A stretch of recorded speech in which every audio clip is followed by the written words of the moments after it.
Assalamualaikum warahmatullahi wabarakatuh. Alhamdulillah ya, pagi hari ini kita bisa berolahraga ya, melakukan aktivitas fisik sebagai salah satu cara untuk menjaga kesehatan kita ya, di samping menjaga makan kita, menjaga istirahat kita ya, juga menjaga stres kita gitu ya. Nah, salah satu adalah aktivitas fisik. Alhamdulillah pagi ini saya berada di tengah lapangan ya, di perumahan Benda ya, di komplek Pamulang 2 yang dikenal dengan Pamulang 2 ya. Baik saudara-saudaraku, alhamdulillah ya kita bisa bertemu kembali dan kita akan melanjutkan pembahasan tentang pedoman hidup yang berkah dan panjang umur sesuai sunnah Rasulullah Shallallahu Alaihi Wasallam ya. Di podcast sebelumnya sudah kita sampaikan beberapa hadis ya, berkenaan dengan salah satu pedoman dari hidup berkah dan panjang umur adalah kita rutin atau terus mempertahankan sholat berjamaah. Nah, kemudian selalu kekhasan dari podcast ini adalah saya selalu mencoba mencari hikmah-hikmah dari sebuah perintah, sebuah baik itu wajib maupun sunnah ya, tentang sholat berjamaah. Jadi bagaimana manfaat kesehatan yang bisa kita ambil dari sholat berjamaah ya. Jadi dengan sholat berjamaah ya, ini ada manfaat baik fisik maupun mental dan sosial ya. Jadi setidaknya ada 3 aspek dari kesehatan yang sudah kita sampaikan, bahwa sehat ini sesungguhnya kan meliputi sehat fisik ya, sehat sosial ya, sehat mental, sehat jiwa, spiritual, dan juga sehat secara sosial ya. Nah, apa saja sih manfaat kesehatan dari kita rutin melakukan sholat berjamaah? Tentu secara fisik, dengan kita berjamaah maka kita akan melakukan aktivitas fisik, gerak badan ya.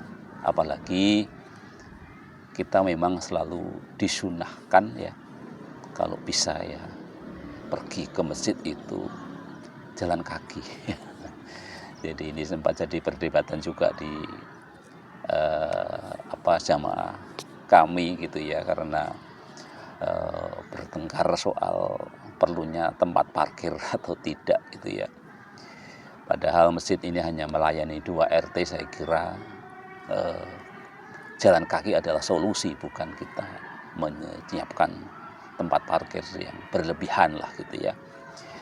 Jadi ada gerak badan, tentu ini aktivitas fisik yang harus kita jaga. Dan lebih lagi ketika di pagi hari ya, di saat subuh ya, di mana udara bersih ya. Kalau kita di rumah, apalagi yang rumahnya tertutup rapat, selalu pakai AC ya. Jadi kelihatannya bersih, tetapi kadang-kadang memakai AC ini kan, kalau kita tidak pandai-pandai merawatnya, yang kelihatan bersih belum tentu bersih ya. Jauh lebih bersih ketika kita pagi-pagi keluar rumah untuk jamaah sholat subuh ya. Jadi gerak badan, ada udara bersih, dan tentu saja adalah disiplin tidur ya. Jadi dengan sholat berjamaah itu kita akan tidur kita menjadi lebih disiplin ya, karena akan sangat susah kita bangun di pagi hari ya. Ya setidak-tidaknya dibangun di subuh ya. Syukur-syukur kan kita bisa bangun lebih awal ya, sehingga kita juga bisa meningkatkan kualitas kita dengan sholat tahajud kan gitu ya. Nah, di samping fisik tetapi juga manfaat mental dari sholat berjamaah adalah tentu karena kita ketemu dengan jamaah, maka pikiran kita akan menjadi lebih tenang dan ini juga akan mengurangi stres ya. Jadi sholat berjamaah ini akan mengurangi stres ya. Kemudian juga rasa kebersamaan itu akan membangun mental yang tentu lebih sehat karena kita merasa banyak dukungan sosial yang ada pada kita ini ya. Kemudian juga pada konteks batin kita akan lebih fokus ya.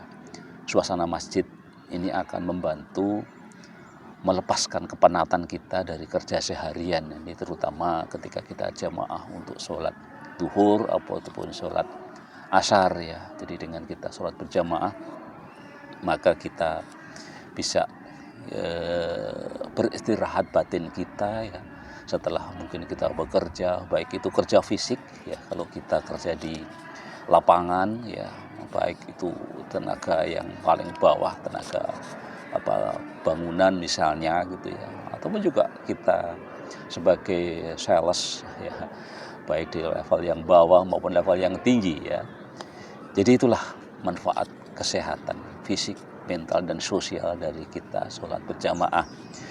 Dan kita lanjutkan di salah satu pedoman yang ke-6 ya, kita sudah masuk ke pedoman yang ke-6 ya.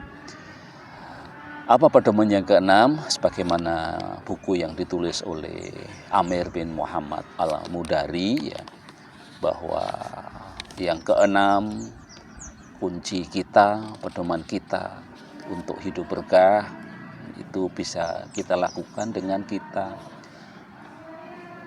rutin bersuci di rumah ya, sebelum kita pergi melaksanakan sholat. Jadi sebenarnya sebelum kita ke masjid akan lebih afdol jika kita ini berwudu dulu ya. Nah, ini akan menambah kebajikan kita dengan keluar dari rumah itu dalam keadaan suci ya, untuk melaksanakan sholat fardu di masjid ya, berdasarkan sabda Nabi SAW, barang siapa keluar dari rumahnya dalam keadaan bersuci untuk melaksanakan sholat fardu, maka pahalanya sebagaimana pahala orang yang berhaji lagi berihram. Jadi oleh karena itu mari kita lakukan wudhu sebelum kita masjid ya. Bahkan kebiasaan wudhu ini juga ada yang mempertahankan tubuh kita sesuai dalam keadaan wudhu ya. Jadi tidak hanya pergi ke masjid ya, tetapi kita setiap kita batal itu kita terus lakukan wudhu ya, sehingga itu juga akan membantu kita mengontrol diri kita ini dari tentu perbuatan-perbuatan yang tidak baik ya. Di samping kita selalu berdoa di dalam setiap amalan kita, nah ketika kita menjaga wudhu kita, maka itu juga akan menjadi kontrol kita ada yang mengawasi ya. Saya kira akan agak sulit ya kalau kita menemukan ada orang jadi pencuri gitu ya, jadi koruptor gitu ya, ataupun ya perbuatan-perbuatan lainnya lagi, ketika kita selalu dalam keadaan suci dan terus mensucikan ya. Oleh karena itu mari kita terus bersuci ya, setidak-tidaknya ketika kita mau sholat berjamaah ke masjid ya, kita bersuci dulu di rumah, dan ini nanti akan membawa efek ya yang bagus, karena akan juga membawa efek kesehatannya yang akan kita jelaskan di podcast selanjutnya. Demikian yang bisa kita sampaikan. Sampai ketemu di podcast selanjutnya. Wassalamualaikum warahmatullahi wabarakatuh. Hidup sehat bersama Lukman Effendi.